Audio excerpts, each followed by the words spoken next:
So we just finished our live stream and we thought it would be fun if we came over and just saw if there's any pips.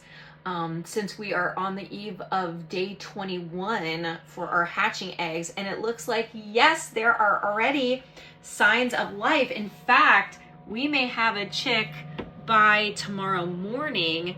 I don't know if you can tell, but I see a beak. There's a little beaky pointing out, saying hello. So there's another one. This hole has gotten bigger just since we've been sitting here. So you have that one has a pip. There's a white one over here that has a pip on it. So there are 40 eggs in here. This one over here has a pip. Oh my gosh. Look at that one. Look at the brown one on the end. Oh my goodness. Do you see how much that one is all chipped off? Yeah. So we all know where Rachel is going to be tomorrow. Right here.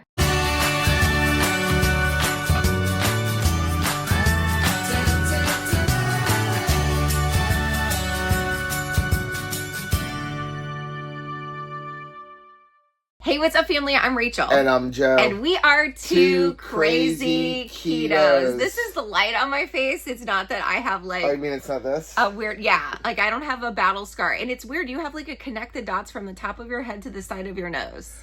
I don't know. I worked lacrosse yesterday, and I got home, and I must have like scratched it or something with my head, and I noticed this big stripe of blood coming down, and I was like, I stopped at Wawa like that.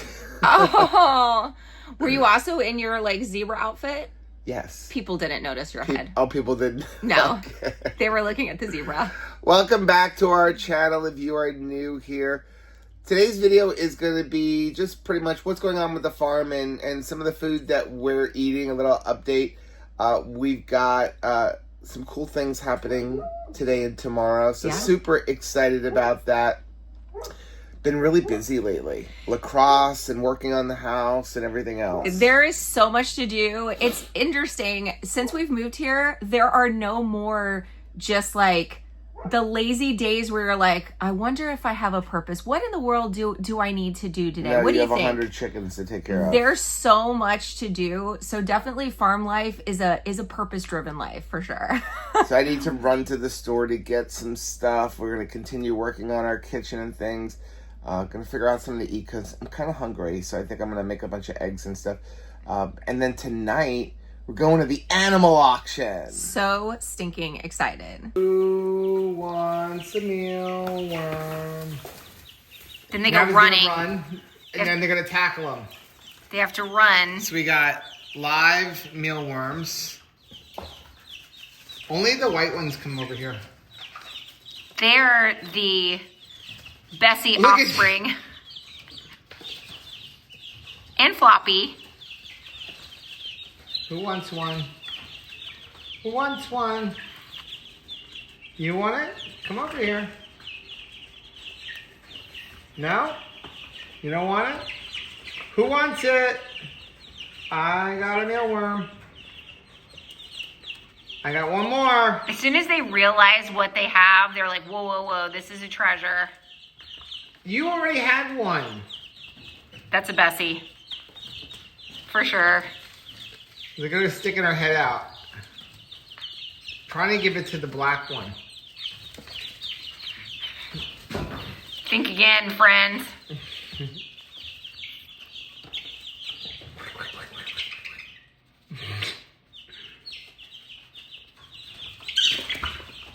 Oh, I lost it. Oh, she got it. To the hunter go the spoils. You snooze, you lose. They are so bad. What are they, 3 weeks old? Yeah. Yeah, because they hatched the day before the other babies. When it rains, it pours. So today happens to be hatching day. We've got 40 eggs hatching in the incubator. Then we also have 22 babies that are getting their first taste of sunlight here on the ranch. And we have some teenage birds that we are hoping to take to market. And of course, the mail comes. So here's the thing. We moved out here to the farm to be more self-sustainable. We came up here with just 6 chickens from our house in Fort Lauderdale. We now have currently 19 egg layers. That's right. We have two Two roosters. roosters. We have 11 teenagers. We have 22 3-week-old babies, 40 chickens that are hatching today. Now, those chickens are actually for sale. It's going to help us with our feed because we're currently getting over a dozen eggs a day. So we're hatching eggs every 21 days and selling them to local people in auction and things like that. And that helps offset some of the feed stuff. But we want to raise meat birds because we don't want to eat the chicken that you get in the grocery store. No, we don't. And we were so blessed to come in contact with the most incredible farm that could provide the meat birds that we were looking for. So we ordered our meat bird chickens from Crosby's Farm. I'll leave a link from down below. I'm not affiliated with them at all. But we decided to go with Cornish cross meat birds because, number one, Rachel likes breast meat. I do. And also, they're going to be ready to harvest in just 6 to 8 weeks. And even though this is our first foray into harvesting birds, it's kind of like, you know, if you have a cow and you haven't raised one for beef, you just have a milk cow. We only have had chickens that lay eggs. So we have never had to dispatch a chicken before. So this is definitely a new adventure, but we want our precious babies to have the best life ever and then one bad day. So we did get this brooder on Amazon. We have a regular brooder that just a box we use with a heat plate, but we saw this on Amazon. And what I liked about it is it's got the heat lamps up here on top, a regular light. It's got a thermometer so you know exactly what's going on. And it also has a little place for them to eat and a waterer. So we figured this would actually help a little bit with them not having the water like always getting messed up in the pine bedding. Now, why do you always put those pads down on the bottom? Because baby chickens, actually all chickens, poop continuously. So you are constantly picking stuff up. So I know that this is a bougie step that everybody does not need to do, but I just like an easy cleanup. This is the hardest part for me because you're always hoping that everybody arrives alive, but you don't know. Oh, yay! Everybody looks like they are alive and well. Praise the Lord. So happy to see you, beautiful guys. You cannot live in the bowl. You are not a mermaid. You are a chicken. Meanwhile, in the very next room, you're seeing a little chicken hatching right this very minute. In fact, there's two. So there's one here, the brown one is just coming out of the egg. And as you can see, there is a little blondie that is making her way out of the egg. It is hard work being born. The other ones are just sort of like, it reminds me of Saturday morning in your pajama pants when you just can't even. Look at this one was just hatched and is just laying there kind of exhausted. They look so pitiful when they're first born, and then they just kind of have to gain their strength back because it is a lot of effort expended in order to hatch out of that egg. This one's trying to help. Like, I see you moving around in there. So this is the aftermath of hatching day. We got some beautiful little chickies. This is definitely leaning towards dad's side of the family, more of like the Plymouth Rock, Barred Rock look to this chickie baby. But we also got some blondies in here. Let me pick up one of those. Look at this adorable one. I'm a sucker for these blondes. One thing, my favorite chicken we've ever had is Bessie. And I have a feeling this is one of her babies. They just, you know, everybody says they have a favorite breed of chicken. They'll do you like a top 5 breeds of chicken. And I find that it never completely applies to me. It's really about the chicken, the individual chicken that steals your heart. So I'm hungry right now, so I'm gonna make some breakfast. And while I'm doing that, I'm gonna meal prep for other days so that I always have something for grab and go. So I'm just gonna do something super simple and make up some sausage and eggs on our Outstone Grilla Grills griddle.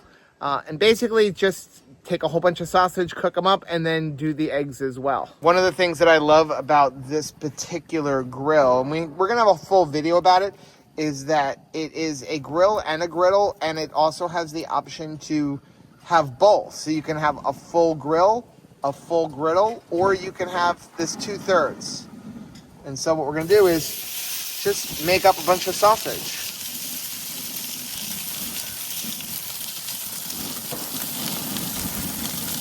Now you can see this is really why seasoning your griddle is so important, because by doing it well, everything is like a non-stick. You can see I'm not using any extra oil, just whatever happened to be residual from those sausages.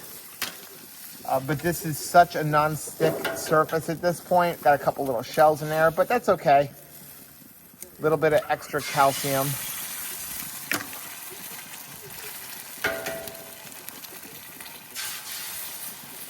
This little egg right here, this must be from our teenagers, and I can tell because it's not fertilized. So now I have a whole bunch of meal prep, so I can eat some of this for breakfast, and then whenever I want to eat something, it's already cooked. So instead of going to places like McDonald's and things like that, just grab an egg, grab a sausage patty, and I can eat it on the go. You can put 2 sausage patties with a piece of egg in between, or 2 eggs with a piece of sausage in between, and this is perfect. And it took me like less than 10 minutes to prep all of this. So good morning. Good morning. So we've got a very exciting, cool day planned for today. Is it exciting? Is it cool? It's going to be fun. But scary? Right now we're taking care of some chores before we leave. We'll tell you what we're doing in a minute. So, Rachel just did the chickens. We're going to go outside. We get a good check for eggs. But last night was awesome.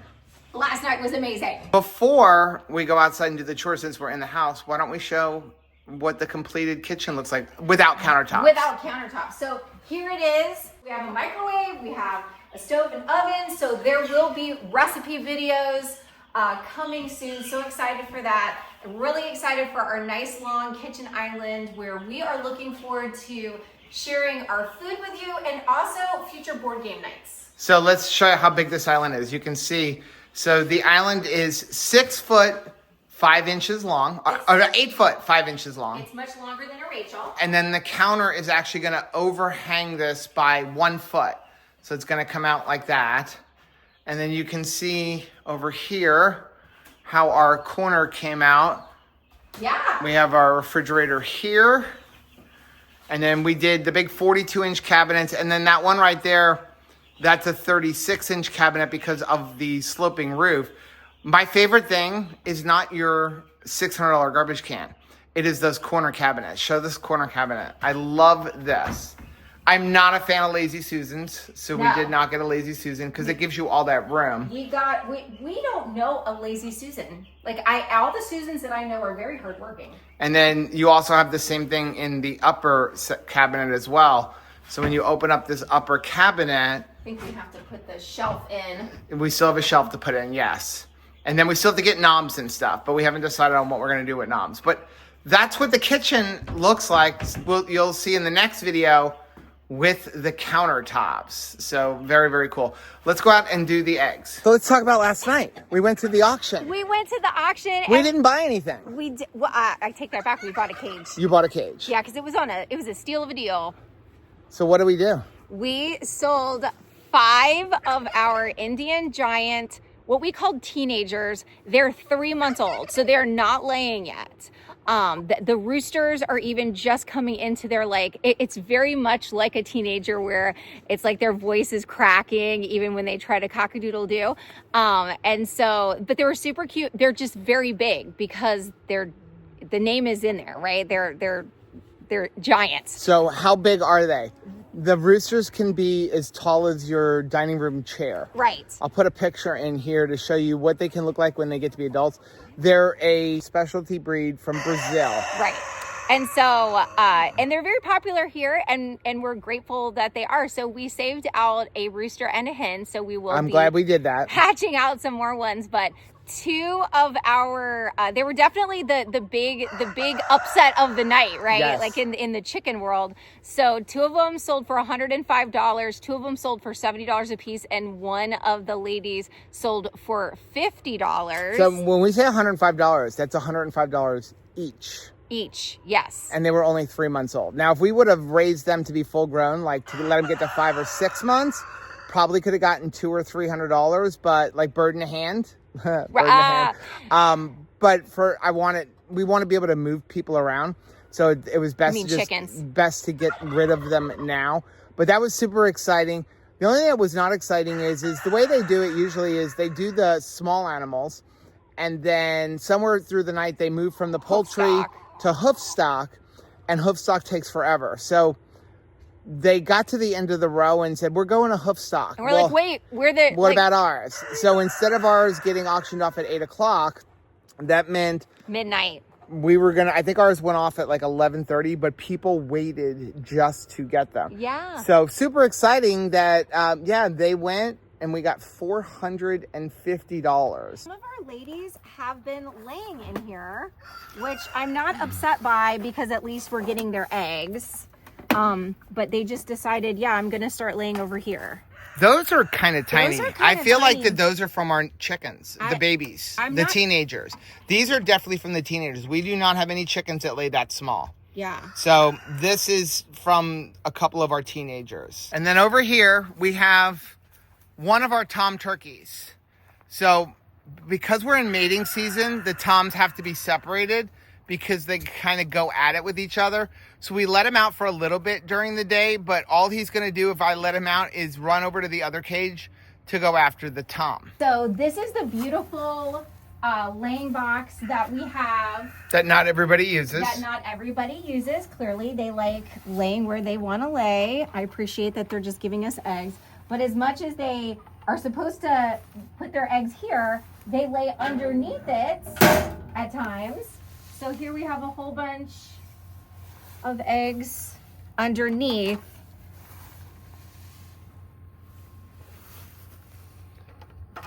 Wow, good haul today.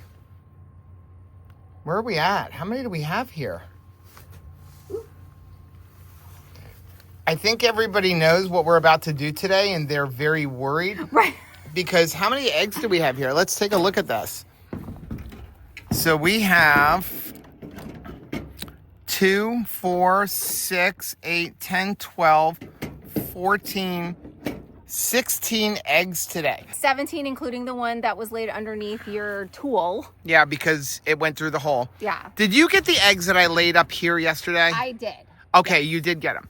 Now, been a busy couple days because we had this amazing guy named Angel. He brought out his guys and they ran a new fence line for us. Look at how nice. And this way, our turkeys won't be able to go on walkabout quite as easily. So we blocked this area off so we can separate the chickens or whatever livestock we have from the house as well. So we have a gate here because like we said, our turkeys won't jump a fence, though they're capable, but they will go through. So He did all of this fencing for us. And you're not going to believe what we paid for the labor. Like, you're going to be like, no way. But you can see how he did all over there and this way. And then we're going to come through this way, Rachel.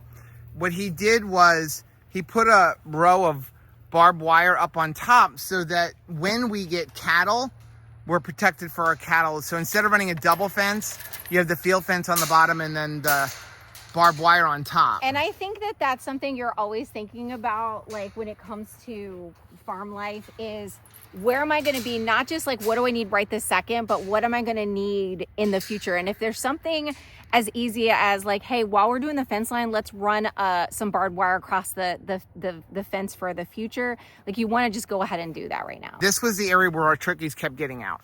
So he started right there. You can see where the T is. And he ran all the way down to the corner over there. And we got another gate over there. Show them the garbage pile that we are continuing to dig off this property. Yeah, so that garbage pile over there, that's stuff that we just keep finding laying around. Eventually we'll get rid of that.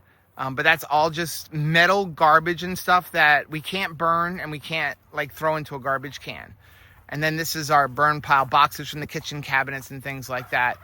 And then over here, we are building a massive chicken coop. And so this chicken coop, you can see on the one side, the side closest to us where that tarp is, that's going to be for chickens. The next section is going to be for turkeys. And then we're going to add one more section on the end that's going to be for brooding new babies. So you can see this is it's going to be a giant chicken coop. And then what we're going to do is coming out of the front, we're going to put these so that they have a giant run. So when we go on a cruise or something like that, they still have a run, but whoever is watching for us will, oh my gosh. We have a turkey egg. We've got a turkey egg. We have a turkey egg. Let's go check on them. Good morning, everybody. So, like we said, the two Toms are fighting over who gets to mate. And we have not yet seen our black one mate. But the gray one has. And it's kind of interesting. So, if he does it, you may hear him sneeze. See that sneeze? I thought that sneeze was he was getting sick, but that's his mating call. He's kind of telling the ladies right now, I'm ready to go. And what'll happen is, hopefully it doesn't happen on video. It happened this morning though. She'll just lay down. She's just gonna sit down on the ground. That's gonna tell him, I'm ready to go. And then he's gonna jump on top, and it takes a while. It takes like 3 or 4 minutes for him to finish everything. But right now, we have them locked up in here, and we've been rotating the Toms to see who they want to mate with. Because the ladies actually pick who they're going to let mate with him. So they actually have to basically give permission to the Tom. And so we've been trying to figure out. So obviously she wants to mate with this Tom, but we don't know about the black one. And then we put these little tubs in here for her to lay. And we have an egg. So here is our very first turkey egg. Here you go, baby. That is amazing. Isn't that beautiful? That is a pretty egg. It's a pretty egg. Just a little speckled person. Oh, we're going to get it. We're going to get it. We're going to get it. Look, she has told him, I'm ready to go. Is our presence in the cage necessary for all this, guys? It's kind of cool to watch. You're getting to see turkeys mate. The problem is I don't want to leave and disturb them now. So now you're stuck here. We're on T-Rex mode. Because if we scare her, we don't get these. She's going to push him off. He's done. Oh, nope. He's not done. He's kind of rough. Sheesh. I don't see that her tail is up. Like,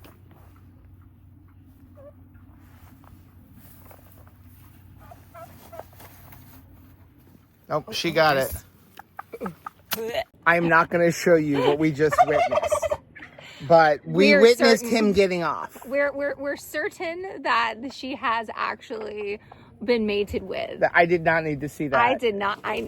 Do we have like some vinegar for my eyeballs right now? So you can see over here is the rest of the fence that he did. So we changed out. This was all barbed wire. And the idea is to have different paddock areas. So we started up there. We ran all the way down. He put a gate here for us. And this came all the way down.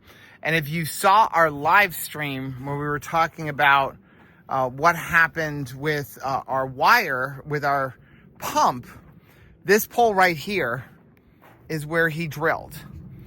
And there was a pole here. Now, here's the thing. As I said on the live stream, the shortest distance between 2 points is a straight line. So there's our electrical panel. And there is our well. So this is not in a straight line. So there was no reason why he would have thought there would have been electrical wire there, especially because there was already a pole there. But everything got fixed. But he did such a good job. I mean, this is just amazing, amazing work for all of this fence work. And there were like 7 guys out here for 2 days doing all of this. So if you're curious, what did that cost? Because you would think that cost a lot of money, right? Yeah.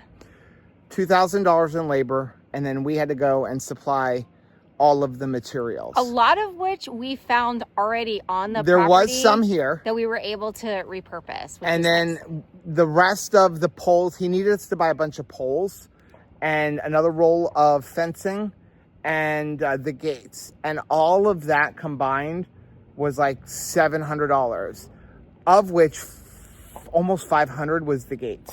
Yeah, so I'm super thankful. We're really strategic when it comes to what we can do ourselves versus We what could have done it. It would have taken us a month. so much more. And you also have to think about like It all wouldn't have looked like that. specialty equipment that he had, like everything, the fact that like he's able to get it so taut because of the equipment, the expertise, the extra manpower.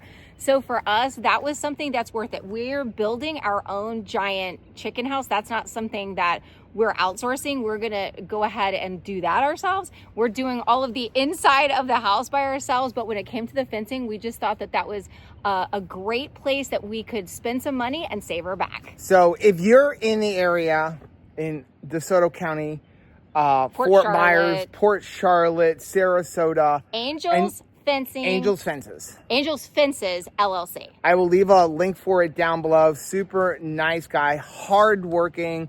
Just, I'm so excited. We're actually going to have him do some more fence work for us. Both now and in the future, there's a couple more areas we want to clean up. And then in the future, divide up some of the property into paddocks. Let's get in the car and talk about what we're going to do today. So we are going on a date day. A date. And our dates here on the farm are getting stranger and stranger. Sorry for the interruption. This is editing Joe, editing this video about a week later.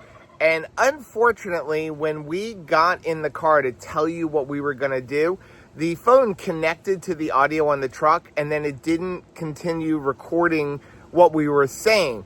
So I'm going to tell you right now what we did. We went to a local farm to process meat birds and really learn how to do it using the Joel Salatin method. Okay, so that was actually kind of cool. That was so good.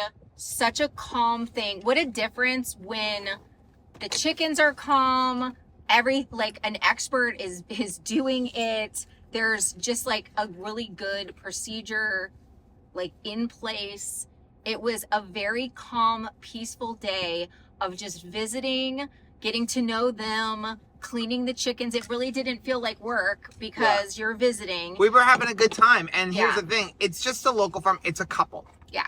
That they're homesteaders, and this is how they support themselves with raising animals. So she raises chickens, meat birds. She does like selling hens for laying eggs.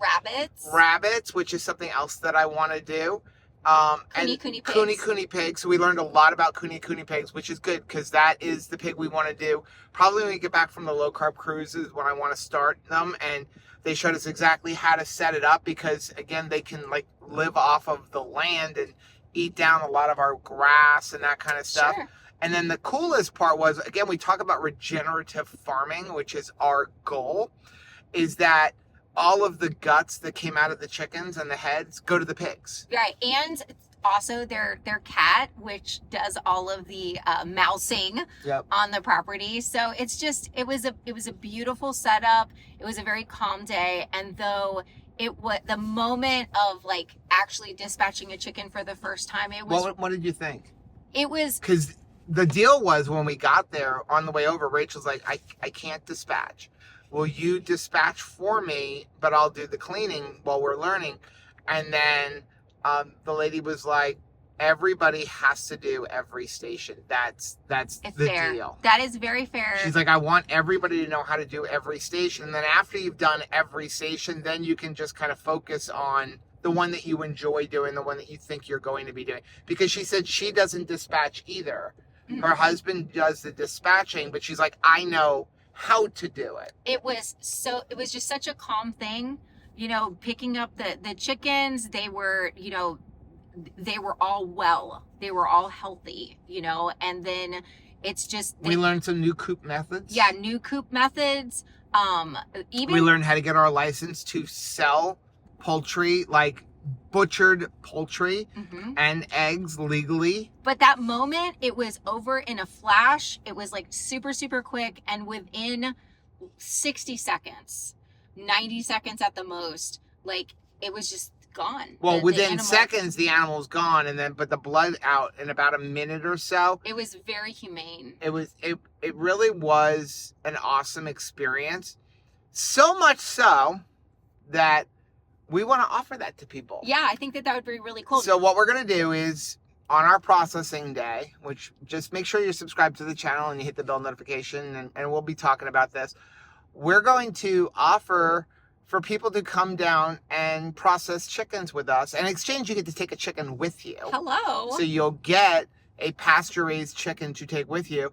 And we're going to try to get her to come. To have her come teach the class, because she is actually a college professor. Right, for agriculture. And she specializes in basically regenerative farming, and like everything from making your own lard to charcoal. Like he makes his own charcoal for his smoker. Right. In fact, we now have charcoal that we can give to the babies that are like special for them. That's going to help with like coop management. It's going to help with their system. So I'm really just very excited to not only have learned from them, but just to have met them. And then hopefully they can help to, spread the word. If we can be like a community center that people can find resources to make this way of living more sustainable, that's what we want to do. So it was kind of cool because it was only like 10 minutes from our house. A very, very nice couple. And I learned a lot, but I'm curious, what was, number one, what was the thing that you learned that really impressed you the most?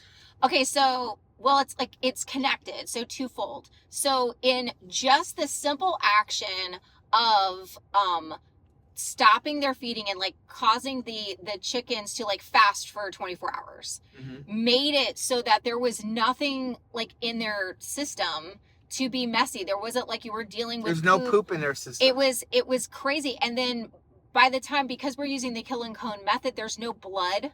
There was no blood that you're dealing with. They've been scalded, they've been defeathered, you're picking out all the feathers.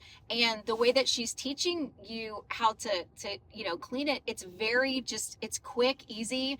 You're getting everything.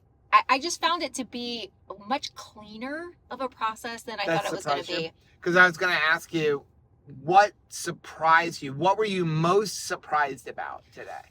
That it was just not a messy experience. It wasn't just I thought it was going to be screaming and like fear, and the climate was just going to be fearful. Yeah. Because I'm a city mouse coming to the country and I'm expecting a horror story.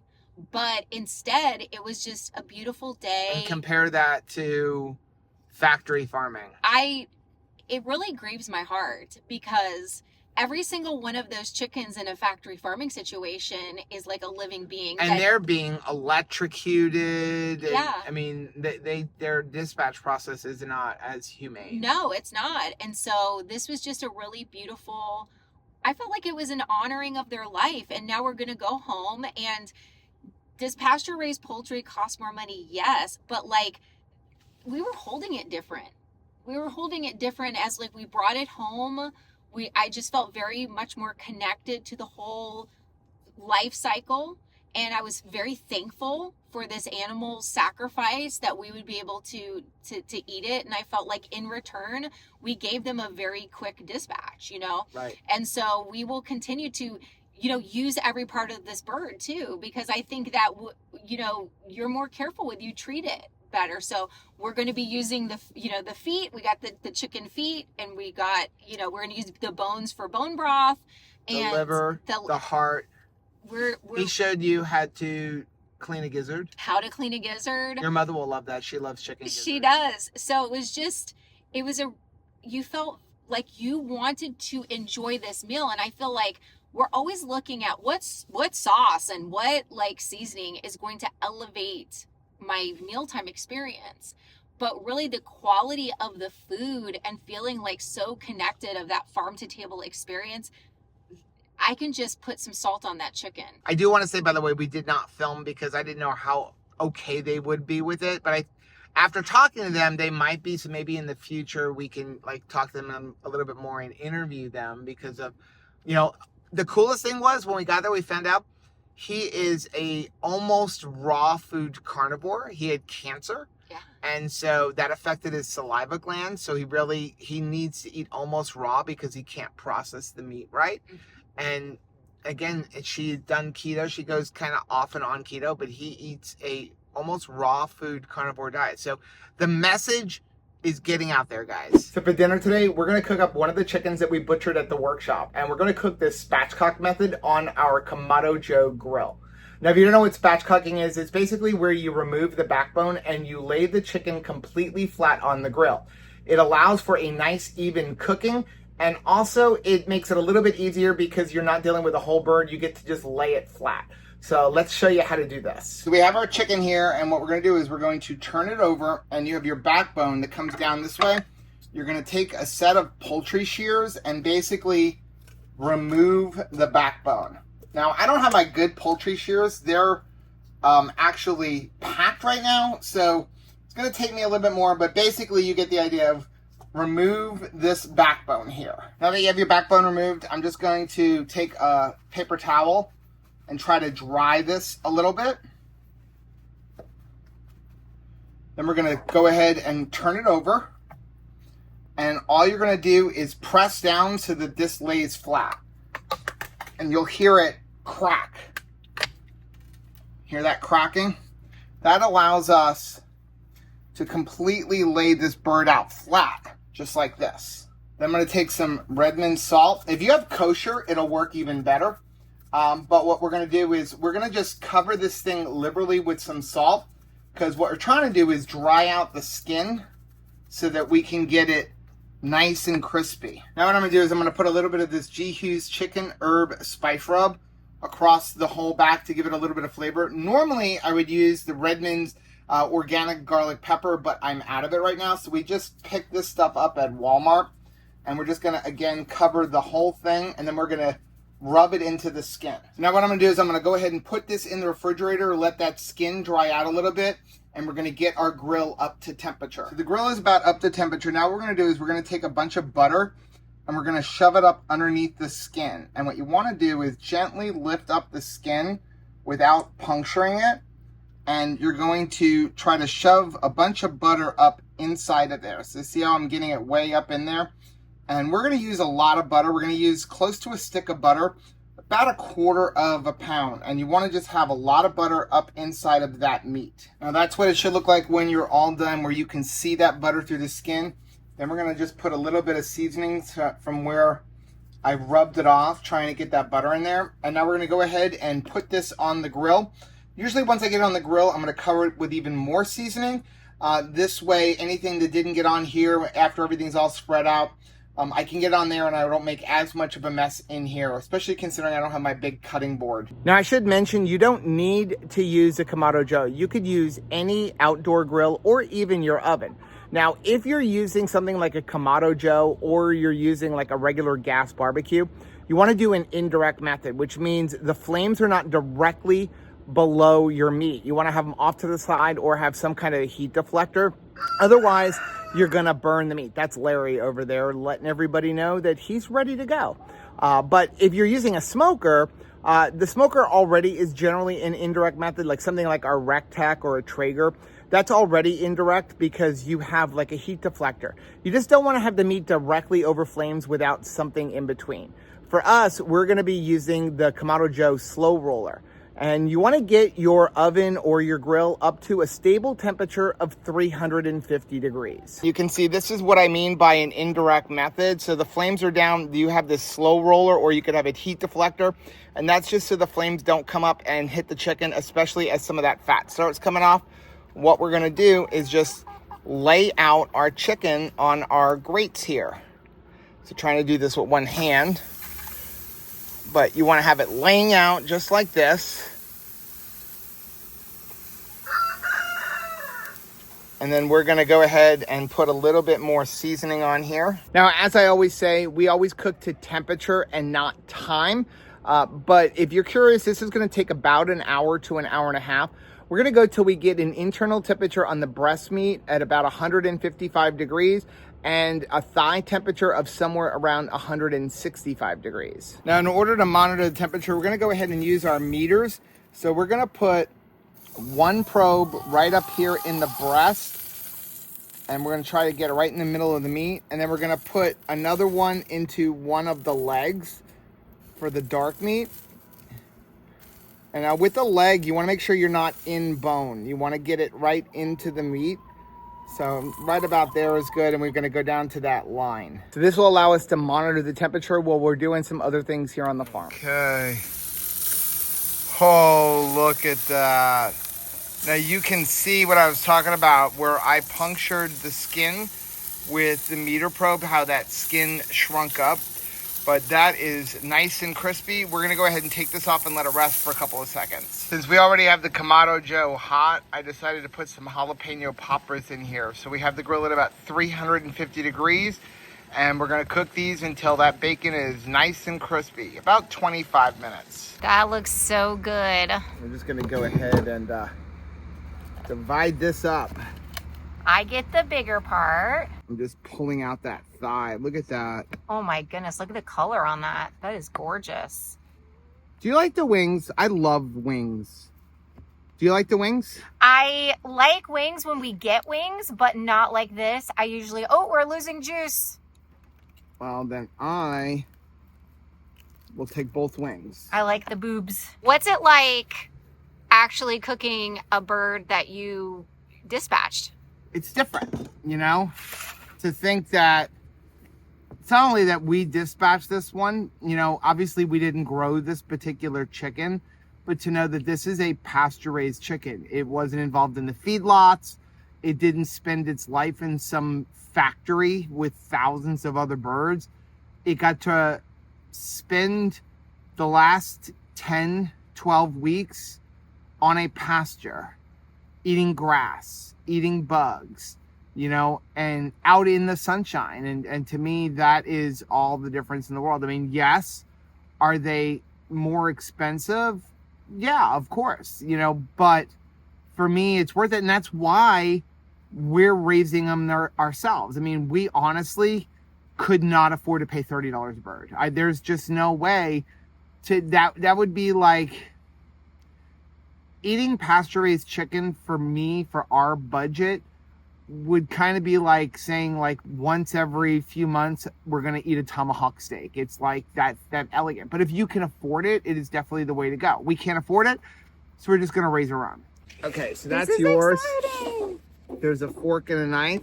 Oh my gosh, the skin on this guy. I've also got some jalapeno poppers. Hello. Okay. I'm going to dig into the dark meat. I Actually, it's going to be... Are you? Yeah. Yeah. I was going to try to grab the leg, but I think I'm just going to cut off a piece of this thigh meat. Mm. And I feel like the butter... I mean, there's an entire stick of butter inside of this bird. Dink. Mm. Oh my gosh. So juicy. Oh my gracious, that is good. Talk about rich. We're going to dig into the piece of this Mm. crispy skin. So that was the dark meat. Let's go ahead and try out this, The breast. the skin. Mm. What's that skin like? Mm. Is it like crazy good? It's got some flavor. Mm. Okay. That is excellent. Now for the breast. I think even you're gonna like that because it's not it's not dry at all. Mm-hmm. Mm. That's delicious. You really honored this bird in the way you cooked it too. And I think that is, you know, part of it. You feel like we need to really use a good cooking device to cook this thing, right? Mm-hmm. Like you want to honor it because of the fact that it is a precious opportunity to eat a pasture-raised bird. Yeah. So, and again, you don't need to use a Kamado Joe. You can use a grill. You can use an oven. You can use the Innova oven. Whatever you have. The biggest thing that I am going to tell you is don't listen to these things that say the breast should go to 165 degrees. If you bring the breast to 165 degrees, it's going to dry out. It's going to be dry. 150 degrees, 155 degrees is perfect. It is cooked, but you want it to be juicy because also don't forget when you take it out of your oven, you take it off of the grill, it is going to continue to cook. So if you pull it out at 165 degrees, that breast is going to end up at somewhere around 170 to 175 degrees by the time it's done with its cooking process. So pull it out when it's somewhere between 150 and 155 degrees, and you're going to get the most juicy breast. The thighs are going to be perfect, especially when you're spatchcocking it like this. When you spatchcock it like this, you get a more even cook, because everything is exposed to the same flame. So that's why I like doing it this way, especially with the indirect method. Now, the next time we do this, hopefully we will have our kitchen unpacked, because next week we will have our kitchen countertops in, so we can begin to unpack the kitchen, and then we'll have some of our kitchen utensils back. But it has been a long couple of days. We've been working on, getting the fence done, working on the chicken coop. Today you got to learn how to process birds. And I didn't freak out. And you didn't freak out. And now in just 5 weeks, we'll be processing our own birds. Now, don't forget, let us know if you would be interested in coming and helping us process the birds, and then also learning how to do that. And what we'll do is, in exchange, if you come and help us process, you get to bring home a free bird with you. So that's going to be the end of today's video. Now, if you like seeing videos like this, take a look at the video we have linked right over there. Also, make sure you take a look at the most recent video that I'm going to put right over here. Whether you head this way or you head this way, don't forget to head this way. Subscribe to our channel and click the little bell icon, and that way every single time we do something very new, you'll be alerted to it. Till next time. Bye.